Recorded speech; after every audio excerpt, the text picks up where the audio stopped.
Good evening, everyone. Welcome to the October edition of Eureka Whiskey Club virtual tasting. As always, Trevor here, joining you live from my home bar. Really excited about this month. We have everyone got 2 bottles this month. You know, you're used to only getting 1 bottle, but we wanted to make sure that the value for our members was there for these boxes. So in addition to your Eagle Rare barrel pick, we also threw in a full liter of Buffalo Trace, which is always a delicious kind of go-to staple to have at any home whiskey bar, in my opinion. But without further ado, I'd love to introduce Katie O'Donnell. Katie, you want to tell us a bit about yourself and your position with Buffalo Trace and Bond and Royal, I believe, is the company as well. So there's been a fun update in my life since I last was with y'all, Trevor. Yes, I've been with Sazerac in their sales division for the past 6 years, based out of Southern California. And as of last November, I created my own role within the company, which is National Brand Ambassador for Buffalo Trace Distillery. Oh, that's amazing. Yeah, it's pretty cool. We basically were looking for a way to Buffalo Trace, as you know, we're doing this really big expansion. As any big fan would know, we're doing this large expansion where we're going to make more whiskey than we ever had. And we want to be sure that everybody knows that we're doing that. So I'm kind of the brand steward, the face of the brands, everything coming out of the distillery, going out to the public, to, just trust us. We're making more. We're going to be there. And I'm here to answer all questions and tell all the stories. It's my favorite part of my job with Bond and Royal, which is the craft spirits portfolio of Sazerac, where I was previously, into this. So super excited. As like I said, I'm based out of Southern California. I'm currently in New York City, and I'm doing a really big event with 1792 tomorrow, which is another Sazerac bourbon. So they really have me working all aspects of the American whiskey portfolio at Buffalo Trace. And so that's what I've been working on so far. And I'm super excited to be here. The Eagle Rare single barrel picks are Sorry. Give me one second. Hey, puppies. No, but like I say, these Eagle Rare single picks are super sought after. And it's really awesome that you guys have the ability to taste this tonight. It's really exciting. And I'm pumped to be here. Awesome. Well, obviously, we'll get into some questions here in a minute. Just kind of a few reminders, as always, at the top of our calls. Highly encourage participation in the comments section. Just make sure if you are asking a question, just make sure you put your name. If the account you're under is not the name associated with your Whiskey Club account, make sure you just put the name that is associated with the Whiskey Club account so we can verify you're a member. We'll do Q&A for the last 20, 30 minutes per usual, and we will pick our favorite 2 questions of the night. As always, we got 2 really great prizes to give out tonight for the top 2 questions. We have 2 Buffalo Trace swag bags. So a Buffalo Trace backpack filled with a bunch of different Buffalo Trace items in it, from the distillery. So not necessarily just Buffalo Trace, but Buffalo Trace always puts together a really cool package for our winners. And then the first place winner, we're going to be throwing in a $50 Eureka gift card on top of that. So first place is a $50 gift card from Eureka and a Buffalo Trace swag bag. And then second place will get the Buffalo Trace swag bag as well, but not the gift card. So really excited to see your questions this evening, as always. And we'll dive right into it. So Katie, I'd love if you could maybe just tell us about kind of the history of the Eagle Rare brand and, where it started, how it was developed, who owned it, and when it was sold to Buffalo Trace, and all that fun stuff. All that fun stuff, yes. So Eagle Rare was actually created by a company called Seagram's, which maybe some of you have heard of. It was basically a response to Wild Turkey 101. So the name, a lot of people ask me, where did the name come from? We're not really sure at Buffalo Trace where the name came from, because we didn't start the brand, but we do know that it was established to compete against Wild Turkey 101. So you would think Wild Turkey, Eagle Rare, it's the Americana. It's where it's basically, I always say, I'm like, it's an animal zoo. Like, here you are, an eagle and a turkey together. Yeah. It's almost like they were trying to like one up it, right? It's like Wild Turkey kind of has this like, almost kind of like backcountry feel to it. And then like Eagle Rare is very like distinguished and like prim and proper and elevated and elegant. So I obviously don't know, but if I were to guess, maybe that's probably why the name. But I would go with that. I've seen a lot, not in person, but online, of the original Eagle Rares that were released in the 70s that came in these ridiculously ornate porcelain eagles. It's pretty iconic to see that. That's definitely a vintage item. Yeah, you go into like pretty much every vintage shop or thrift store I go into, and there's always bottles of Beam. There's always like all these commemorative bottles, and like they're really cool, and you're like, oh, I wonder if this is worth something. But there's so many of them, it's like, oh, $15-$20 for this thing. But I wonder if the Eagle Rare ones are worth any more. They might be. Do you know? They might be. It definitely was a piece of history, and it's very iconic for sure. The original proof of Eagle Rare was 101, again, to compete with Wild Turkey 101. So we at Sazerac acquired the brand from Seagram's that was being made at a different distillery in Kentucky. We acquired the brand in 1989, which, if you know a lot about Buffalo Trace history, that's before Sazerac even bought the property that Buffalo Trace currently lives on. So Eagle Rare has been, it's been under the wing of Sazerac for longer than a lot of brands that we currently produce. So we really have, a soft spot in our heart for it. And I really believe it was probably what really ignited the company into saying, well, why don't we dig deeper into bourbon? And why don't we, get a little bit more going on? So super interesting in that, right? But the 101 proof was originally where it was at. Now it sits down at 90, but originally speaking, now I know the double Eagle Rare. Double Eagle very rare. Mm-hmm. Yeah, very rare. Is what's that proof? Is that cask strength?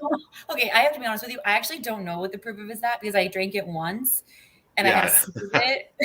more times than I've drank it. We're gonna have to Google that one, okay, Trevor? Like, I'm not. No, I'm just curious, like, because obviously the Eagle Rare 17 year is it's 101. That's 101 proof. Okay, that's what I was going for. I couldn't remember which one is the 101 proof. I need to refresh what we were at. So yeah, we'll get to that. But yeah, so the Eagle Rare 17, the antique collection, right? I knew one of them was 101 proof, and I'm assuming that's to pay homage to the original original release. Yes, exactly that. So no plans to release Eagle Rare 10-year 101 proof, is there? Not as of right now, no. Unfortunately, no. Run it up the chain. Okay.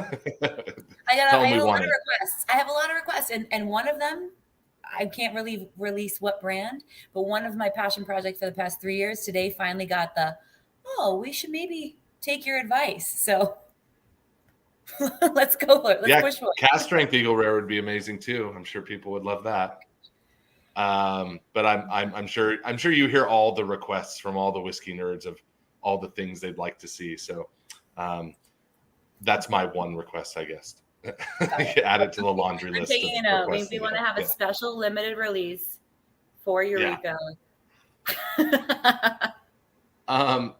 So can you talk to me about kind of Eagle Rare and the mash? I know the mash bill is technically secret, but there is kind of some information that I believe you can share with us as far as the mash bill, and is that mash bill is different than Buffalo Trace, if I remember correctly. And I guess how do barrels get selected to be Eagle Rare versus other brands? Sure. So Eagle Rare actually is the same mash bill as Buffalo Trace, which is we call it mash bill number 1, or our low rye mash bill. So we have 3 mash bills at Buffalo Trace for bourbon. We have mash bill number 1, which we label Buffalo Trace, mash bill number 2, which we call internally Blanton's mash bill, and mash bill number 3, which is our wheated mash bill, which is represented by the lovely Weller on your t-shirt. But when you look at mash bill number 1, Benchmark, which, fun fact, was acquired by Sazerac at the same time as Eagle Rare from Seagram's, is the 4-year-old version of mash bill number 1. Then you have Buffalo Trace is at 8 years ish. Buffalo Trace actually sometimes tends to be on the higher end, especially single barrel speaking. I've seen single barrels of Buffalo Trace around 10 years. Eagle Rare will sit at 10 years. It is the only age stated whiskey other than Weller 12 that Sazerac owns. I mean, Van Winkle 12, obviously, in the Van Winkle line. And then we have our RT collection that's special. But the everyday drinker, this is our only mash bill that we as a company really want to put the age statement on. So Eagle Rare 10 year, if you have the bottle, but do your bottles have it on the front or the back? Actually, is my question. No, it's on the front. Okay, cool. So that's a recent change where we bumped it up. It used to be the Eagle Rare age 10 years used to be on the back label. And a lot of people thought that we put it there to try to take it off. Like maybe no one would notice eventually if it disappeared. But we don't have the intention of changing Eagle Rare from being a 10-year age statement, minimum 10 years in the barrel. And so we pushed it back to the front. So you have that. And then in the same mash bill, you have Stag and E.H. Taylor. So all 5 of those, Benchmark, Buffalo Trace, Eagle Rare, E.H. Taylor, and Stag are all the same exact recipe, just different ages and different proofs and different places in the warehouses. So when it was at Seagram's, they were making it out of Heaven Hill. Is that right? There's a lot out there. I've read Four Roses. I've heard Heaven Hill. I've heard Brown Foreman. It's all good. I guess I don't know if Seagram's was the mash or like. So was the mash bill the same when it was there, or they didn't disclose it and they just kind of? I guess was it a similar recipe previous to coming over to the Sazerac portfolio? Yeah, I imagine if we put it into that portfolio.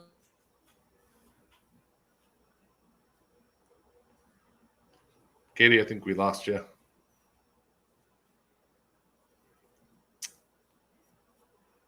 Well, I think we lost Katie. So I know that we will be working on getting her back behind the scenes here. So I think this is maybe a good opportunity to make our cocktail. So everyone got their cards. Unfortunately, we did notice there was a typo on the cards. So if you went out and got ingredients, you're going to have some extra mint to use for something else because there's actually no mint in this drink. I think the rosemary and the mint would be kind of weird. So apologize, but no mint in this. Save it for, I don't know, mint julep or something you can make with that. But we are going to make what we're calling. I'm back. All right. Welcome back. I'm sorry. I'm working remotely from New York City, so things are up in the air. But anyway, just to continue to answer your question, Eagle Rare fit into our Buffalo Trace mash bill. So just interesting food for thought. We didn't, like I mentioned, we didn't purchase the distillery where Buffalo Trace is until 1992. So we had the brand before that. So no one will ever tell this, but this is what I'm going to guess is that we fashioned our mash bill number 1 off of our, delicious bourbon that we acquired called Eagle Rare. So I would think that Eagle Rare actually paved the way for the other ones in the mash bill. That's interesting. I did not know that. So I didn't know how long we were going to lose you. So it's okay, make your cocktail. Yes, we are making the cocktail. So I was just talking about how we accidentally put mint leaves on there, and we don't need mint leaves, but we need 1.5 ounces of fresh squeezed lemon juice. We're going to do half an ounce of grenadine. I like Liquid Alchemist. They make really, really good cocktail syrups.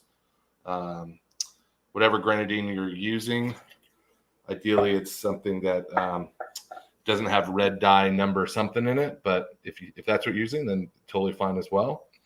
Then we're going to do a half ounce of house-made simple syrup.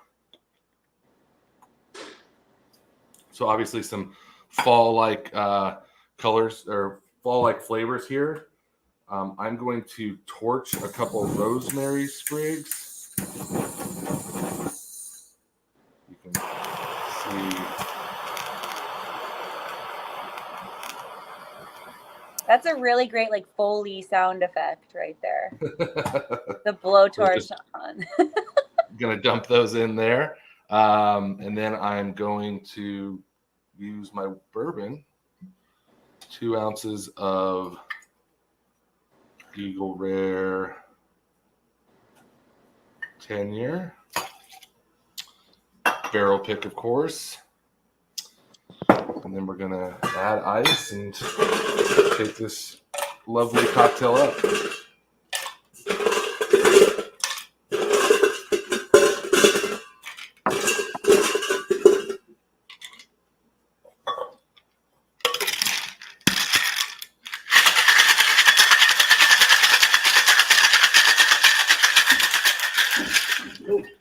As I try to pull myself behind my bar.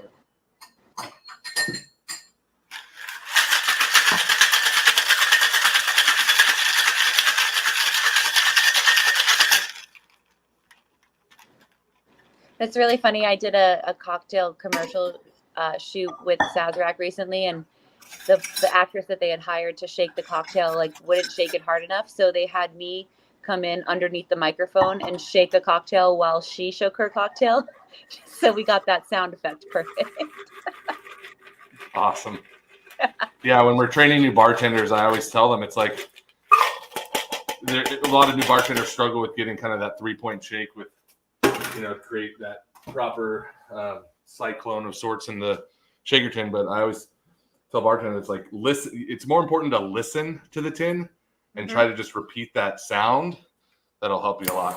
So, Love it. just a torched rosemary sprig for our garnish here. All right. And that is our Nightmare on Bourbon Street. Cheers.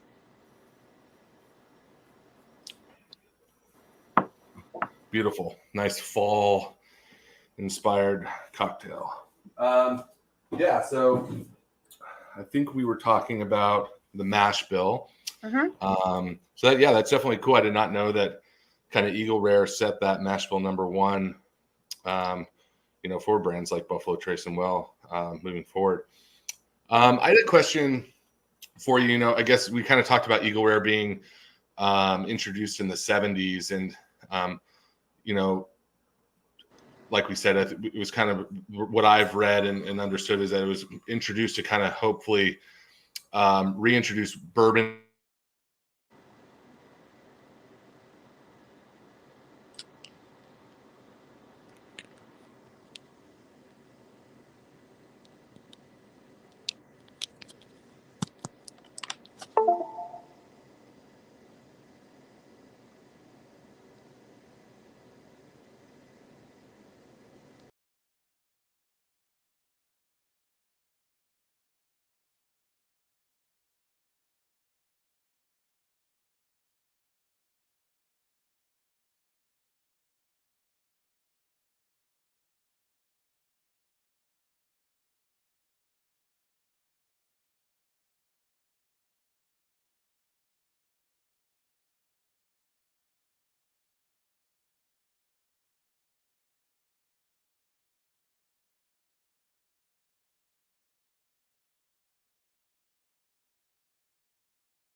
We are having a lot of technical issues. Did we lose Katie again as well?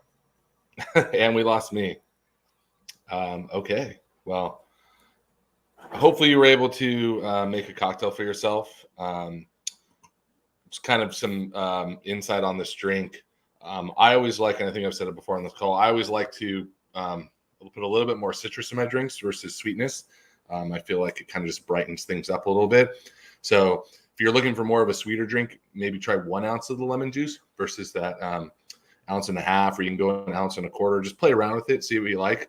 Like I said, I like that kind of more bright acidity in the drink versus more overwhelmingly sweet. So would love to talk about the whiskey itself, the Eagle Rare 10-year. As you can see, I put a pretty good dent in my bottle already. Hopefully you have as well. I had some friends over recently and we enjoyed it together. I think everyone can agree that drinking whiskey and sharing whiskey with people you love is really, really fun and really important. But you got to make sure they like whiskey, because you don't want to waste good whiskey on people that don't like it. So my wife does not drink any of my whiskey. Not that I don't let her, but just because she doesn't really care for it. But this is one of, I believe, 6 barrels that we purchased. This time we didn't put usually Sazerac puts the barrel numbers on the stickers. So I apologize for that, but it looks like that did not happen this time, or with the Weller pick last month. But please put your comments, your tasting notes in the comment section. I found this really interesting, whiskey being a, bourbon, the mash bill here being what Katie described as a low rye. I think it's, from what I've read, it's less than 10% rye in the mash bill. Again, they don't really release exactly what's in it. But I actually had, and I don't know if it was just all in my head, but I had a lot of like rye notes pop out to me. So I got kind of like this rye dill characteristic on the nose, along with some orange peel and honey. Again, that rye spice was kind of on the front palate, and then that vanilla caramel, candied almonds, and then like that chocolate orange you get at Christmas time, or at least I always used to get at Christmas time, really shined through as well. And then the finish was dry, lingering, with notes of cocoa and oak. So would love to see what you're all tasting here in the comment section. Katie. Hey. You'd think after 3 years, like, we could have been really good at online shit, but not quite. Yeah, I think I dropped it. Did I drop out first, or did you drop off? I think I went first, but all good. We're here now. We're here. Yeah, pour a little extra. I need a little cheeky of Buffalo Trace. For sure.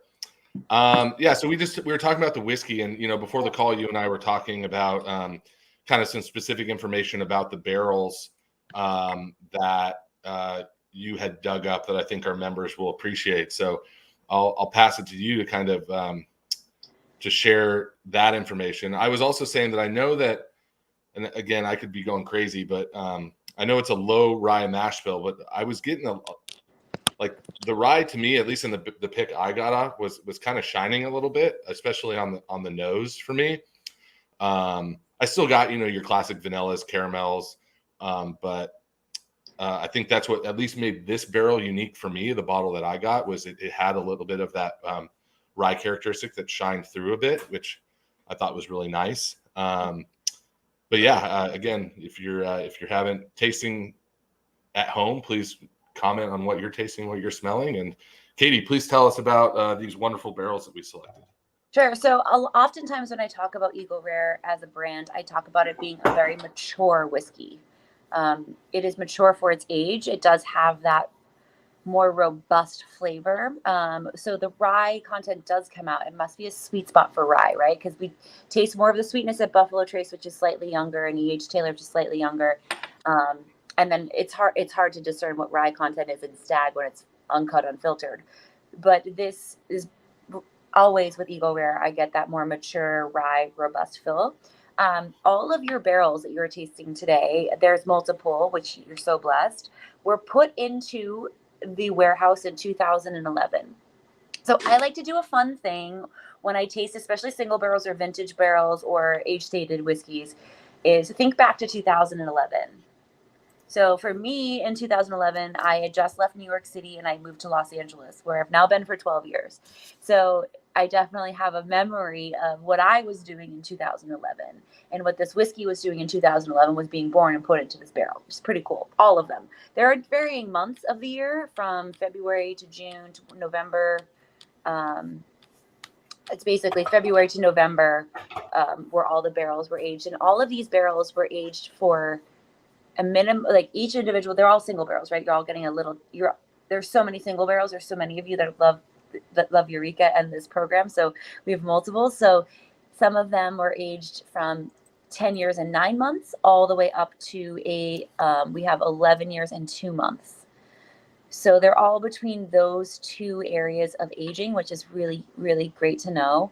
And then something I found really interesting, which I was talking to Trevor about earlier, is that a lot of these are from our concrete warehouses.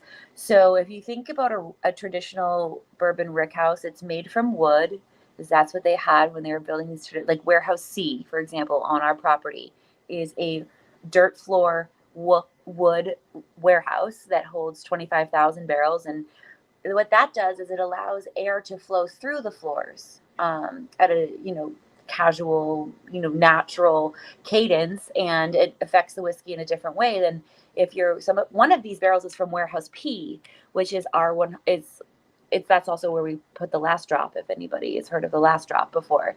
It's one of our very special warehouses, but all of the majority of these warehouses were all concrete, which means each individual floor of the warehouse is a temperature controlled environment, because a concrete floor will not allow air to pass through like a wood floor would.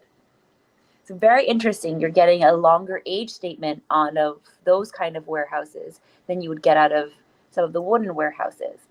Also, we keep all of our Eagle Rare, because we know we're aiming for a 10-year minimum age statement. We keep them on the lower floors of these rick houses, or warehouses as we call them. And so on the lower floors, you're going to have less temperature fluctuation, which means higher alcohol content. It means less aging, less evaporation. You get more out of your barrel. And I think it definitely produces a different, deeper, more mature flavor than if you have something up in the higher aspects or higher floors of the warehouses. What's the last drop? I'm not familiar. Oh, okay. Well, the last drop is Sazerac semi-recent acquisition, which is basically they are rare spirits hunters, and they started off in the blended Scotch whiskey world looking for orphan barrels that had been forgotten about, that for 50, 60 years old and tasted fresh and bright, and then they ventured out into cognac, and they ventured out into rum and bourbon. They actually have bottled in 1980 bourbon, and what their idea is to bottle the last drop of these very old, exquisite spirits. They're not necessarily need to be very old, but they need to be bright and fresh and extremely rare. So we have our Warehouse P on property at Buffalo Trace. Actually, we have a refrigerated component where we are attempting to look and see if we can make the oldest bourbon ever created underneath the last drop label. So it's over there. Yeah, it's pretty cool. It's really cool. I mean, our motto at Buffalo Trace is honor, tradition, embrace change. We really live and breathe that motto. And so you'll get to see that in this experimental line, especially like how do you make the oldest bourbon but keep it in a traditional style? We put a little Costco freezer in the bottom of our warehouse.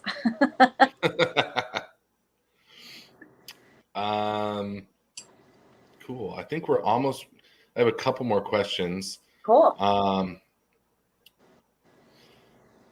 So this is a fun question that I started asking a couple months ago. What is your favorite disaster story from the whiskey world that you can look back at and laugh about now? The supply and demand. We're not quite looking back and laughing at it yet.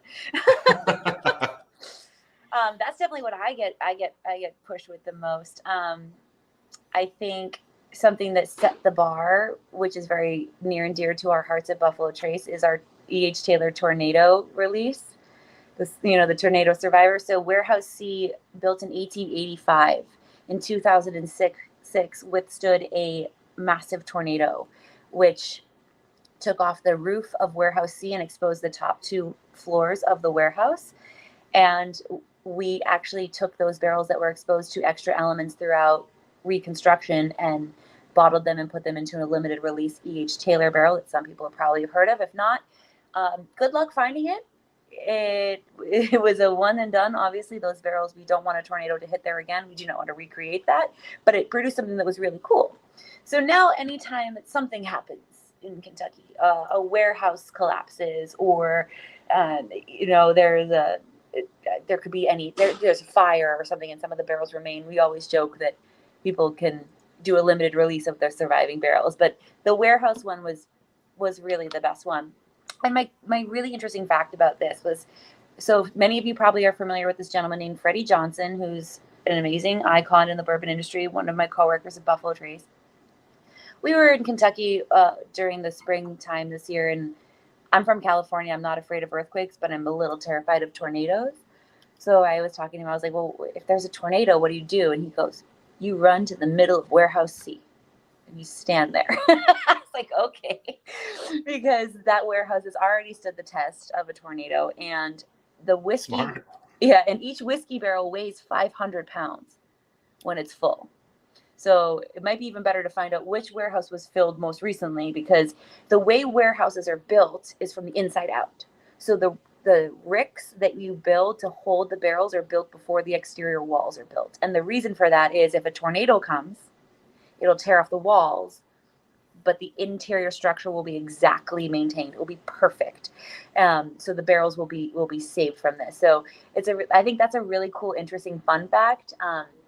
Looking back at it, I laugh because like we had a collapse at 1792 of a warehouse, and everybody joked, "Oh, you're going to have, the warehouse collapse release," which we didn't do because we don't want to take advantage of natural disasters or things that are out of our control and do limited releases. So it makes me laugh when what people come up with in their mind of what we can do next with natural disasters.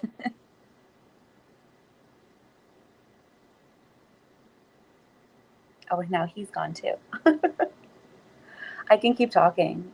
If you guys are still there, I'm not really sure.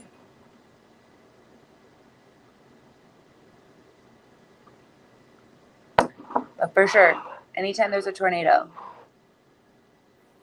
I'm going to run to the middle of a warehouse. Did I freeze? I think I froze.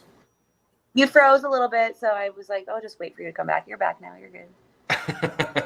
Great. The internet is not on our side this evening. No. Okay. Yo, we want to be in person. Yeah. We'll get into our Q&A here in a second. So if you haven't asked any questions, please start asking questions in the comment section. We got a few already, but definitely want to get to as many as possible. I have one last question for you, and I apologize because it's probably a question you're going to asked a lot, but I have to ask it because I know our members are curious as well. Will there be any releasing of Double Eagle Very Rare anytime soon? And also, does Buffalo Trace anticipate a higher yield on Eagle Rare 17 in years to come? I'm not sure on the yield of Eagle Rare 17. This year, I know we had a healthy yield on everything, including George T. Stagg, which is really exciting for us this year. After the absence of it last year. So we did yield everything for the antique collection. Double Eagle Very Rare, I have seen it hit some bars in Southern California. So I know there is a trickle down effect of when that actually lands in your neighborhood or wherever you live. But our annual release of Double Eagle Very Rare has gone out. So it is out in the market. Eagle Rare 17 is not quite landed yet. That will be around December. And yeah. End of November, December. So we're looking forward to that. And we might have something else up our sleeve soon with Eagle Rare. I can't say more than that, but okay. But get excited. Cast Strength Eagle Rare. You heard it here first. Cast Strength Eagle Rare being released. Everyone heard Katie say it, right? I didn't say that. Don't I quote know. me. I did not quote that. I know. Yeah, so I mean, I know I've seen some bottles of Double Eagle Very Rare land. Like I said, it varies market to market, and how distributors, divvy out everything is very different. Just for everyone's clarification, once Buffalo Trace sells our product to our distributor friends, we have no control over it, the timing. We have no control over where it lands. So we trust them as our partners to be great representation of us. But I always like to make that a nice clarification that it's not personal on our end where things go or when they line up. But tis the season for allocated whiskey for sure, starting now. Yeah. All right. Well, we're going to get into some questions from our members. We're going to start with Clark White, who is always a regular on these calls. So Clark, we always appreciate your participation. Clark wants to know, as a brand ambassador, can you share a memorable experience working with one of your customers? Yeah, absolutely. There's a couple. Other than this. These are great. I mean, I do like to go back into pandemic times and think about the people who supported us and the different things that we got to reach out to and relate to. But actually, customer is a broad term as I look at it, and I've learned this in my professional career. As a lot of time, people think that customers are the people that you're immediately selling to. Customers are my sales team. Customers are my distributor team. Customers are people who just listen to me talk like all y'all. But this past weekend, I had one of the most memorable experiences for me personally. I was here in New York City, and I worked with this group called Les Dames d'Escoffier International, which is a group of women in the hospitality industry who focus on mentorship and advocacy for women in the hospitality industry, from culinary to beverage to production to distribution, you name it, marketing, all of these different aspects that build into our industry. And I got to go sit in a room with these women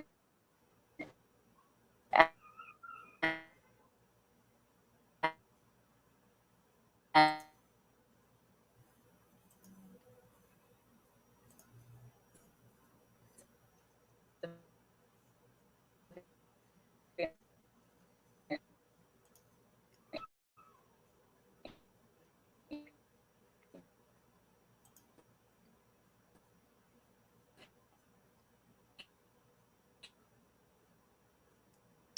So I think Danielle froze again. So Taylor in the back and the behind the scenes, can you confirm that if I'm live here? Sorry. Confirmed. Great. So I've just stood there looking like a dumbass for 30 seconds. Wonderful. So I think some of these questions are actually I can answer. Someone wants to know, with the Buffalo Trace in their box this month, was a pick or not? No, it was not a pick. That was a regular Buffalo Trace bottle, a liter bottle, full liter bottle. Someone asks, when selecting barrels, Andrew Bemis asks, when choosing your barrels, what are you looking for? More unique flavors or perfect examples of the whiskey? Unique for me. If I wanted to drink a perfect example of the whiskey, I would just drink the regular whiskey. I think what makes barrel picks unique is the fact that they're one of a kind, the fact that there's unique flavors and aromas and things that make them special. But I love the perfect example, and that perfect example is just, buying the regular thing. So I always look for unique items.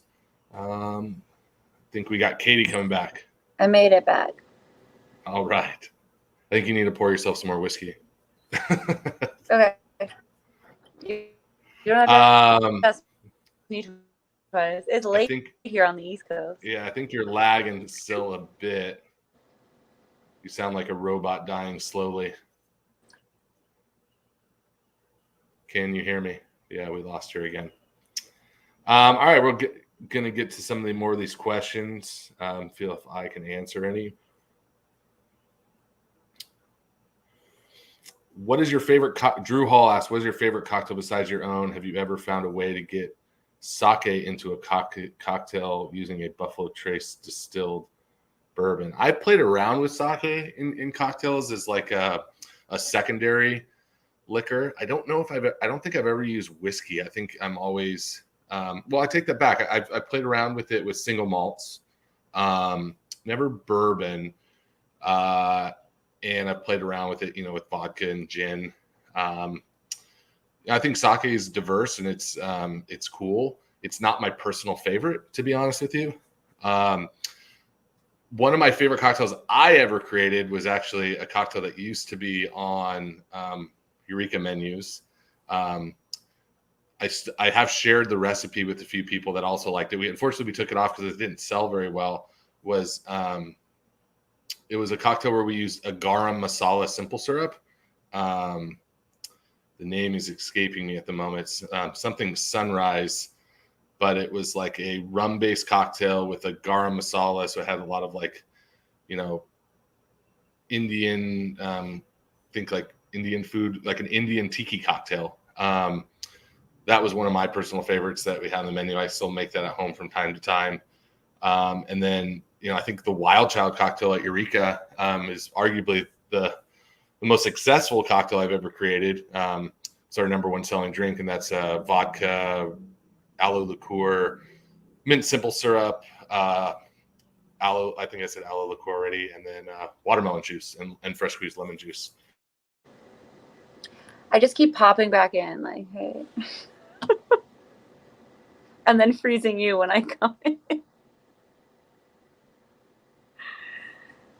Oh boy.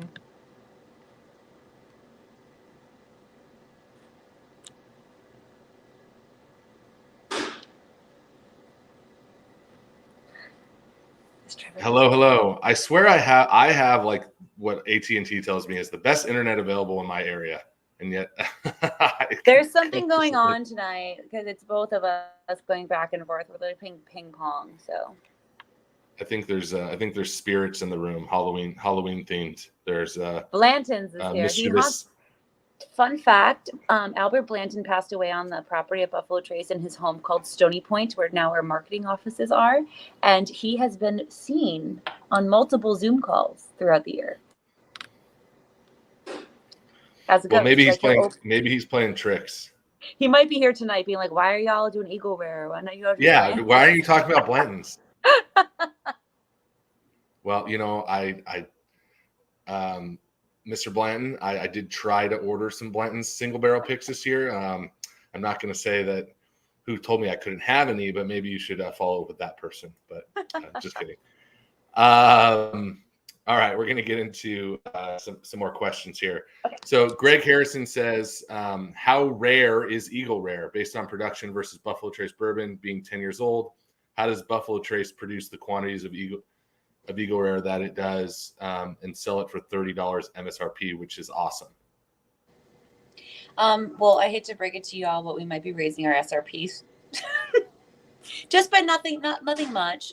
It's just, again, inflation is hitting us, right? Our shipping costs are higher. Our glass costs are higher. Everything.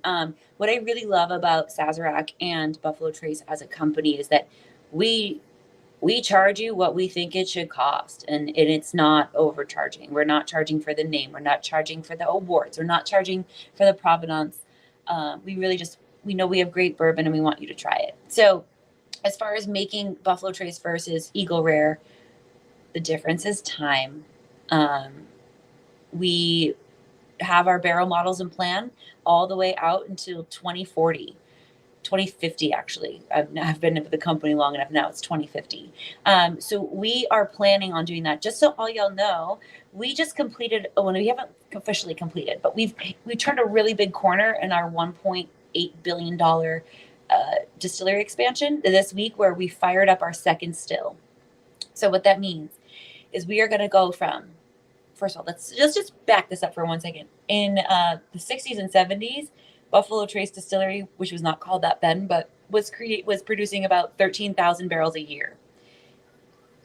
Right now, we produce 1,000 to 1,500 barrels a day, in one day, and it's not enough. So we doubled our capacity. We added 12 more 93,000 fermentation vats. We switched out our cookers and our boilers, and we just lit up our second still. So we have a still that's an exact replica of the still that Albert Blanton built in 1935, and it sits right next to it. We built the exterior, the interior, everything about the still is exactly the same. And with this still, we will be able to produce up to almost 3,000 barrels a day. So if you think back to the 60s, 70s, when we were doing, what we would do in 2 weeks in a year, we have amped up our production and we are ready to go. But it's going to take time because we do not want to cheat our age statements. But our barrel model plan is in place to accelerate both Eagle Rare and Buffalo Trace equally as time moves forward. Buffalo Trace is our flagship brand. We'll take that more global, but we will absolutely keep producing both in tandem and on the same curve. I froze again there. I'm so sorry. It's okay. People keep saying I'm pretending to freeze. I'm not pretend. It's not like I wish I could hold still for that long of a period of time, but I'm not pretending to freeze. Well, if they heard that resonated, because the expansion is so cool, and we are really rounding a corner. We have built so far out of 15 of our warehouses that will hold 58,800 barrels of whiskey each. So we have plenty of room for them to spend time in those barrels, which is really exciting. And we will continue to grow as much as we need to in order to get the product to y'all. Awesome.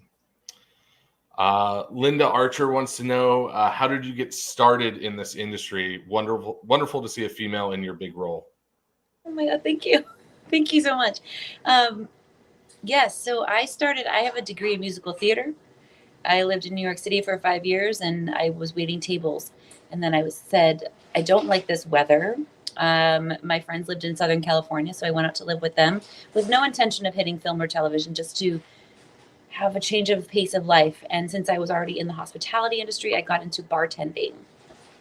So I started bartending, and I nerded out. I learned everything I could about spirits production, different countries, different cocktails, the history of the industry, and I fell in love. So I started then applying for sales jobs, because that's the natural progression. So I started to apply for different sales jobs. I got told no many, many times until Sazerac said yes. And I started working for Sazerac. I worked for them for 5 years in sales. And this position did not exist. National Brand Ambassador Buffalo Trace Distillery is something I created. Sazerac is a great company in that they allow you to have that opportunity, and they really do want to see your career grow. So I was given the opportunity, and believe me, girl, I knew who I was up against. I had friends calling me, texting me, men in the industry who had a far bigger resume than I, and saying, can you get me a recommendation to get this national brand ambassador job? Meanwhile, I'm thinking in the back of my head, I want that job. But I did. I mean, I'm an equal opportunity player, and I respect all my peers. So I was very skeptical that a Kentucky-based company would choose a woman in California to represent their brand nationally. But they did, and I'm super proud of that. I mean, I've put in the work, and like I said, I created this role. I literally wrote the job description, so it would have been crazy if somebody else was doing it.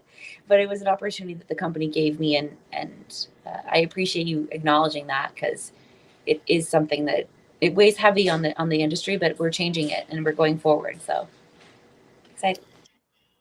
Well, I know we've only met in person, I think, once or twice, and just the professionalism and the knowledge that you have on these calls, it's beyond well deserved. So they hired the best person for the job. I think that's clear. Thank you. I hope so too. I mean, it's nothing to say that I think that me being a female is any extra attribute to getting a position like this, but I'm so excited because the impact that I'm able to have on the marketing team, saying, hey, let's make this a more inclusive category. Let's make this, a globally, culturally inclusive category, has been so well received. And so I'm really excited about that. I love it. Matthew Archer wants to know what your favorite whiskey event is to go to. Like, what's something every whiskey lover should go to at least once in their life? Well, I haven't had the chance to attend anything in Scotland, so I feel like I'm at a disadvantage because I feel like those would be where I would want to go to the motherland.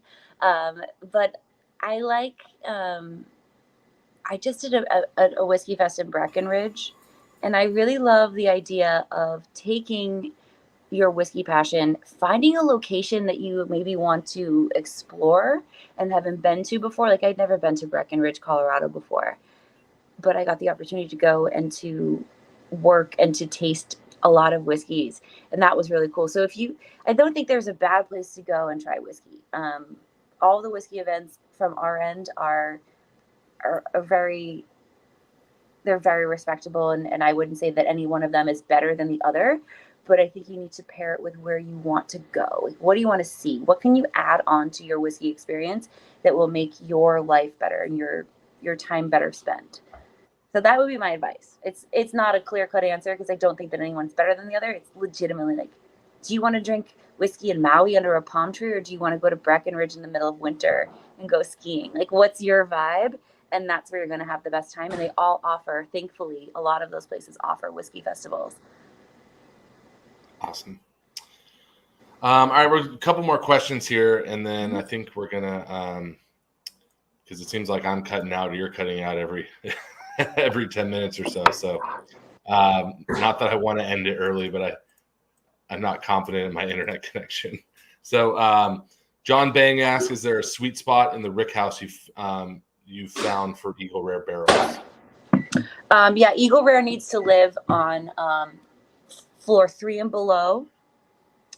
And I like it in a dirt warehouse, but these are all from concrete warehouses. So maybe I need to get my hands on a bottle of one of y'all's so I can see the difference between a wooden warehouse and a concrete warehouse. But definitely lower What do you floors. like better about the dirt, the wooden warehouse?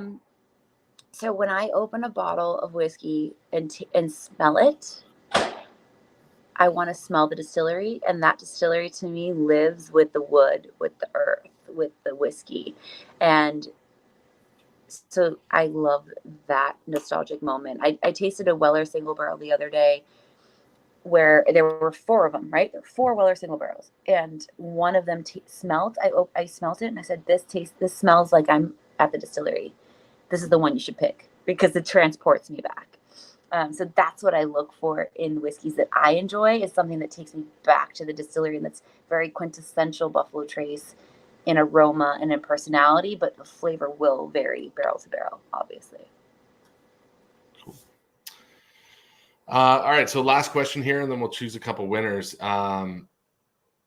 Wes M wants to know, if you had to finish a core Buffalo Trace product, what would you finish it in? Whether it be sherry barrels or Pedro Jimenez barrels or wine finished or double oak toasted, what type of finish would you use? If it were, I don't believe this is something you guys do, but if you were in charge and you could do it, what would you choose?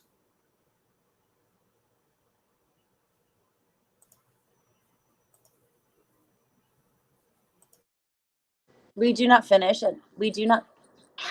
Okay, I was like, oh man, am I disappearing? I would choose cognac. Yeah, I would definitely choose cognac. Cognac barrels, cool. Yes, cognac. I love. I don't know where on my phone you are up here.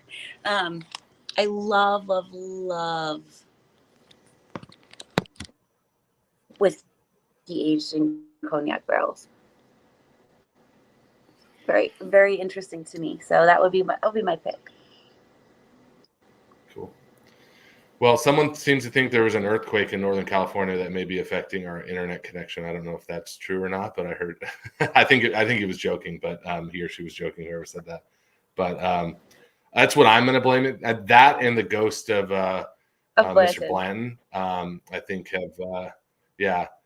it's appropriate for the Halloween month. So let's quickly run through the questions, and then I will let you choose your favorite 2 of the night, and I will choose first place and second place. So we had Clark White ask about a memorable experience with your customers. Drew Hall asked me what my favorite cocktail was. We didn't get to get your answer on that, but my favorite cocktail, does it have to be bourbon? No, whatever you want. My favorite cocktail is The Last Word. Oh, wonderful. Delicious. It's nothing to do with bourbon. Yeah, no, it's all good. I told everyone it was mine was a rum drink, so if that makes you feel better. We had the question about how rare is Eagle Rare and the production, the MSRP. Did we lose Katie again? Taylor said yes. All right, let's hope we can get her back here. If not, I will choose some questions to pick. I apologize for all these technical issues for those that are still with us.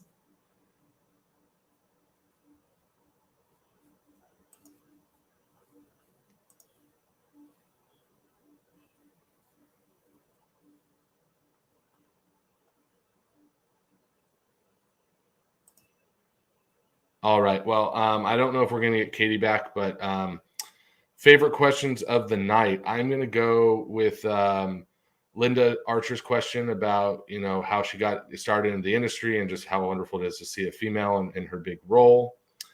And I'm going to go with a question that was asked to me as well, which is Andrew Bemis.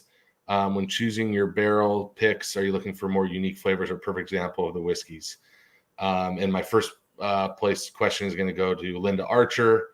That was directed to Katie as part of, her wonderful accomplishments in the industry. So Linda will be sending you a Buffalo Trace swag bag and a $50 Eureka gift card. And then Andrew Bemis will be sending you out a Buffalo Trace swag bag as well. So bit of a rough call tonight. I apologize. It was obviously Katie was a wonderful guest. Nothing we can do about these internet issues. I'll be calling AT&T tomorrow, maybe figure out what's going on. But thank you as always for being a member. We look forward to continuing to do these each month, and we appreciate everyone's participation. And cheers and have a good night.